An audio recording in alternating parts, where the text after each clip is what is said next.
Do you know the English expression, the early bird catches the worm? Which means the early bird, the bird that wakes up early in the morning can catch the worm to eat, suggesting that the late bird doesn't catch the worm. In other words, hurry up and do things. Don't just sit around doing nothing. This is, of course, famous good advice. I'm sure it's the same in Japan. There's probably a similar idiom in Japanese. But I wanted to talk about that kind of idea through three quotes, some famous people, so famous. Um, I joined together the three quotes. I thought it made an interesting point altogether, a sort of philosophy for what to do, how to turn ideas into action and therefore maybe success. Okay, first quote is by an Englishman called Oliver Burkeman. He wrote a very good book called 4,000 Weeks about how short our life is. 4,000 weeks that's how many weeks are in 80 years, about. And that's your sort of average life expectancy. So when you think about 4,000 weeks, hurry up and get things done. Anyway, I subscribed to his newsletter and he had this quote, which I thought was quite interesting. He said, act fast, move quickly, like this guy behind me. When you get a good idea, make it your default policy, your usual action, to put it into practice as soon as you reasonably can. So move quickly. When you get a good idea, go ahead and do it. That's like the early bird catches the worm, right? I think he's probably right. Well, we could debate that. I mean, another school of thought, another way of thinking is you should sleep on it. If you make a big decision, don't act on it immediately, sleep on it, act on it the next day. I think that's probably healthy. But anyway, you should hurry up and do things once you have the idea. Don't let them sit and do nothing about it. I think that's good advice. What do you think? Next quote is by Charlie Munger. Charlie Munger died last year. He was a famous investor in America. He was like 90 something, almost 100, 99.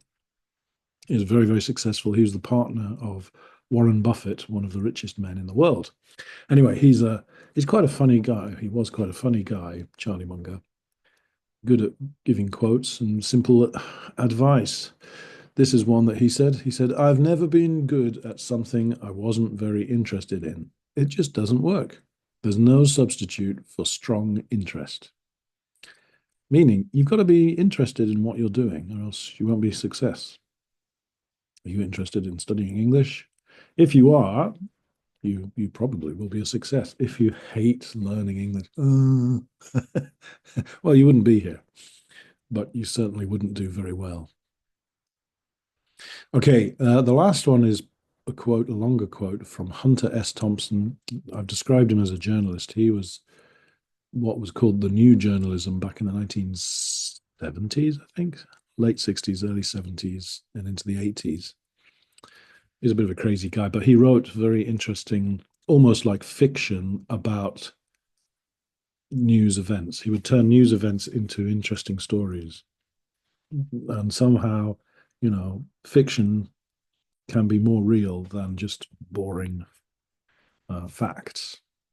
So he's a controversial figure. Not everybody agrees with him, but anyway, he was an interesting chap. He said, "Okay, it is not necessary to accept the choices handed down to you by life as you know it. There is more to it than that. No one has to do something he doesn't want to do for the rest of his life. But then again, if that's what you wind up doing, by all means, convince yourself that you had to do it. You'll have lots of company." Whew, that long quote basically means, well, the first point is he says, you have free will. You can choose what you want to do in your life. Not all the time, But if you spend your whole life saying, "Oh, I had no choice. I had to do it. I had to. I must. I didn't want to work at the company, but I did." Okay, well, that may be true for some periods, but if you spend your whole life doing things you didn't like, well, you can only really blame yourself. That's what he suggests. And then but then he also admits the last part there. He says you'll have lots of company. It means people who make that excuse, "Oh, I had no choice. I had to do it. I had no choice." He said lots of people say that, but he doesn't believe they were telling the truth. They think they were, you know, yeah. Lots of people think they have no choice, but he would say, "Oh, you do have a choice. You just didn't take it." Tough. Wow. Anyway, those three quotes I thought were kind of interesting about how we turn ideas into reality. And I think the only way you can do that is by doing action, by taking. Sometimes your ideas are bad and they don't work, but you don't know until you try, I think. I have three questions for you. Let me see. Do you agree or disagree that acting fast is wise? Is it a good idea to act fast, or is that a bad idea? Number two, what are you passionate about? If you know what your passions are, then you'll probably be good at those things. Finally, number three, can people do anything they want? Is Hunter S. Thompson right? Can people do anything they want? Interesting question. I don't know. I don't know the answer. What do you think? Okay. I'll see you again. Good luck with this. Turn your ideas into action and think of some answers. Thank you. Okay, hurry. Hurry.